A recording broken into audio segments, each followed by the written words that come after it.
Ayan, malinis na sila. Nakakain na. Ay, Lona! Kumukulit. Ito si Mocha. Ano, nakakain na nga. Akala mo. Kulang-kulang yung pagkain. Kami na binigay eh. Malinay pa bunga na ito. Oh, ayan oh. Ay, nako. Bahala kayo sa buhay nyo. Tapos na kayo. Tingnan mo yung puso ko. Oh, tingnan mo. Ayan, pagkain ko na rin. Oh, brown na brown. Ayan, mga alaga ko dito. Pinagkakaabalahan. Ayan, tingnan mo yung isa kumakain oh. Oh, kumakain siya. Nag-iisa na lang to.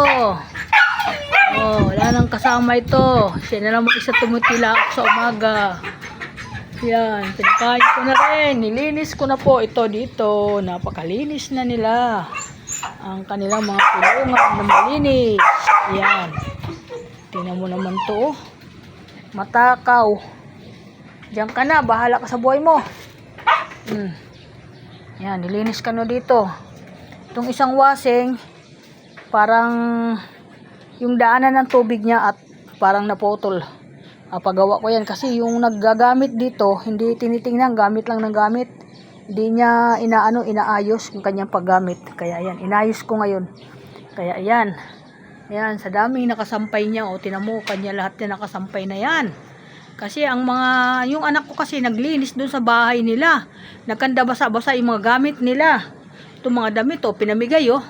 So, magaganda pa ito. Ang swerte nila, oh. Tinan mo, ang ganda ng mga nakuha nilang damit.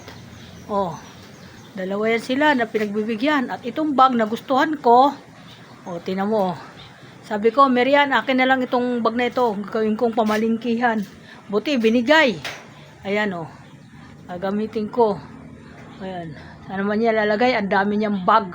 Ayan, ang gaganda ng mga nakuha niya, mga short, oh. Tingnan mo, oh. Ayan. May-ari, hindi marunong mag-alaga ng gamit. Kaya ayan na nangyari. Nagkanda, basa-basa ang gamit nila. Ayan, ewan ko kung isasampay pa itong mga nandito. Tingnan mo, nilinis ko. Pag siya kasi naglilinis, hindi maayos. Binasiwas lang yung kanyang paglilinis. Kaya ayan, inayos ko yung aking paglilinis. Sabi ko nga sa kanya, ayusin mo kasi inuulit ko din yung paglilinis. Kaya yan, welcome to my vlog. Magandang umaga na maulan na naman. Madilim ang kalangitan. Tingnan mo. Yan. Hindi natitinag yung asawa ko sa mga ganitong panahon. Nagtinda pa din.